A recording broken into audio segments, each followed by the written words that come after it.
Hi, my name is Jackie. I'm your digital account manager with SpinCar. I'll be your main point of contact at SpinCar going forward.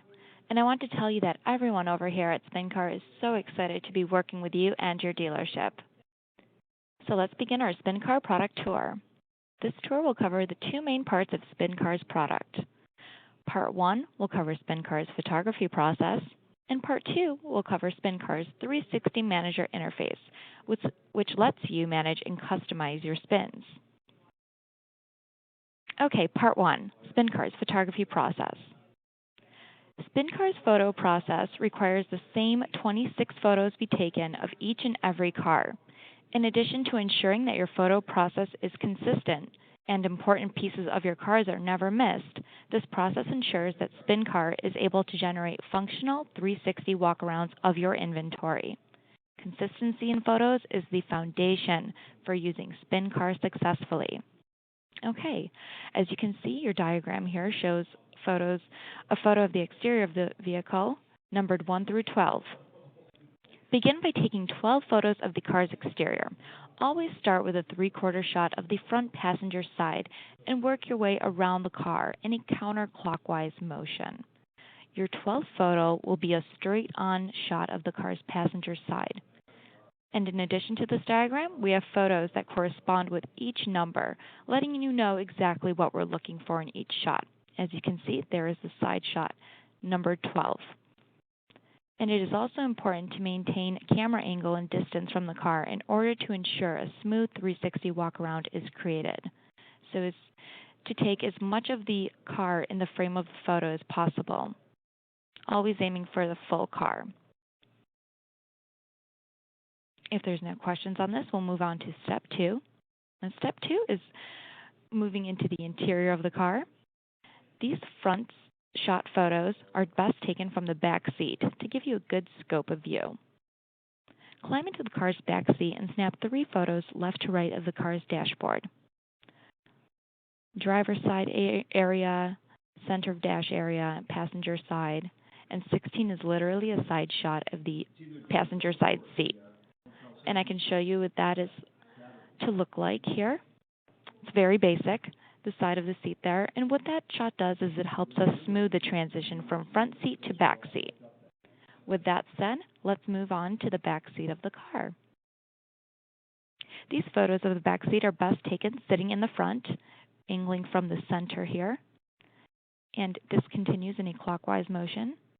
17, 18, 19, and 20 is the side shot of the driver's side seat this time.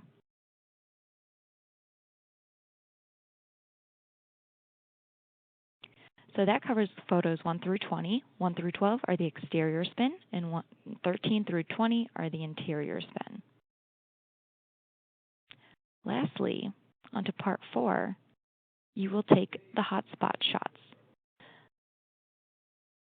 SpinCar will automatically embed these photos in clickable hotspots placed onto the car. And to show you what these hotspots look like, we also have photos that correspond with those in the diagram. Here we have the instrument panel, radio or nav, center console, which oftentimes features a shifter.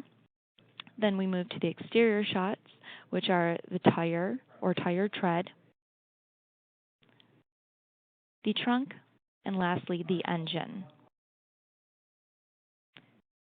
Maintaining the order of your photos is paramount. Otherwise, your 360 walkarounds will appear broken.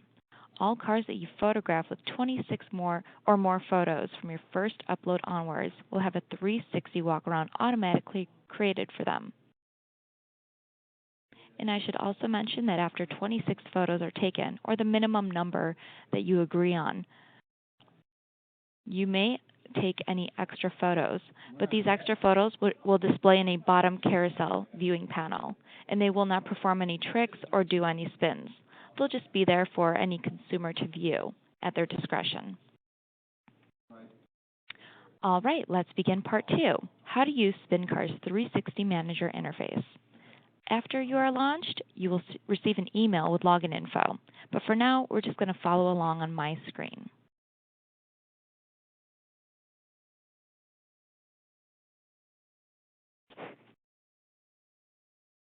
I'll be using a client to demonstrate how this tool works.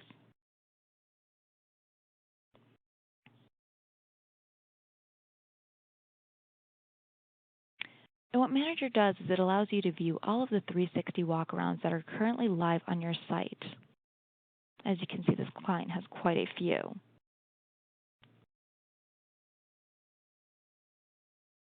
You can preview your spin by selecting the stock number or the photo. And it just shows you how it looks and allows you to click on the hotspots as well, making sure that everything looks good. And if in the instance that an engine image was displayed here, we will show you how to edit that so that you can correct those images that need improvement. So getting back into the tool, we can edit hotspots by selecting this button here.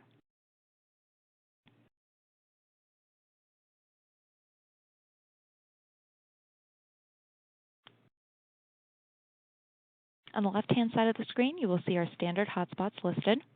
If you'd like to add a hotspot to an individual car, you'd select New here. And then on the right-hand side, you'd see the information that you'd have to populate. So what are we naming the new hotspot? Where are we placing it? Like say, for instance, I wanted to feature the door handle. I could just select that there. And I just want to let you know that the car's frame moves so that you can select another hotspot, another button to put in that area. If you want to make sure that the client totally sees this hotspot that you'd like to feature. And in addition to that, we would label this door handle, description if we'd like to enter one, and select the close-up image of the door handle, which will be in the library of photos that you've taken for this particular stock number. Again, that would have to be after the initial 26 photos. We're going to cancel, but in that instance that you select the photo, you would hit done.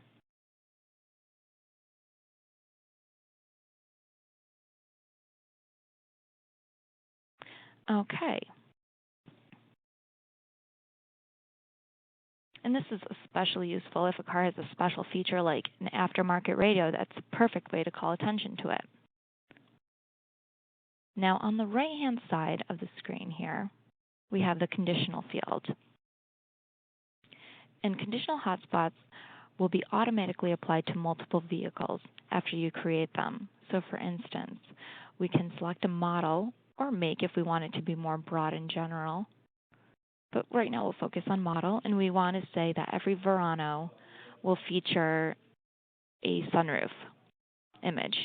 So we'll select that sunroof image dot where we want to place it on the car and select a corresponding photo to go along with it from our library here. Hit done. We're obviously not going to save it this time, but that image will appear every time that a Verano shows up in inventory. So that's why we consider it a conditional hotspot, because it won't be applied to all inventory. Also, conditional hotspots can be used to embed lead forms or general videos in the URL area here about your dealership, identifying what sets you apart from the competition right into your 360 walkaround. And I'm going to remove this from the frame because we are not going to save that. But please remember that after every adjustment has been made to select Save. And if, for instance, we're focusing on the wheel and we move frames to see where the hotspot is appearing on the wheel, which is right over here, we move the frame again, and it looks to be positioned very well. If we want to make it appear in this, this slide or frame here, we can select it to add it there, and so you see that it was added. If you want it to still be in this frame here, we can select to add it there. However, if the positioning is incorrect or a bit far away from where you'd like it to be, like let's say it was out here, and you move to that frame and you say, oh, I hate it in that position, it's nowhere near the tire, then you can just simply click on the tire and it has been repositioned. Of course, please remember to save after every time. And if, for instance, it was back here and featured out here and you just thought, well, you know what, the wheel so far away, we don't need to feature it at all in this frame. You can remove it from the frame. So that basically is a crash course on how to use the Manager tool. Of course, if you do want to make any deletions, that step was prior to editing. Let's get back into that there so I can show you. If for whatever reason you never wanted to see the car again, you may delete it from your inventory. And you can either delete until next update if you're going to re-upload it soon, or delete it forever so that it does not return. And in the event that you upload a spin and the spin is broken, you may delete it until next update, re-upload the photo, and then select Force Rebuild, so that after a few hours from when you re-uploaded it, it will force that rebuild and you'll have a nice looking spin once you enter all photos in the correct order and send them to the feed. And that definitely concludes what we discussed in the Manager tool. So for today, we have covered the photo process and use of the Manager tool. Again, I will give you access to the Manager tool after you launch, but first, I'd like to find out how soon you can get on the lot and take photos. And once you do, please send me those stock numbers so we can begin building your spins and seeing how wonderfully they look on your website. Thank you. I appreciate your time with me this afternoon.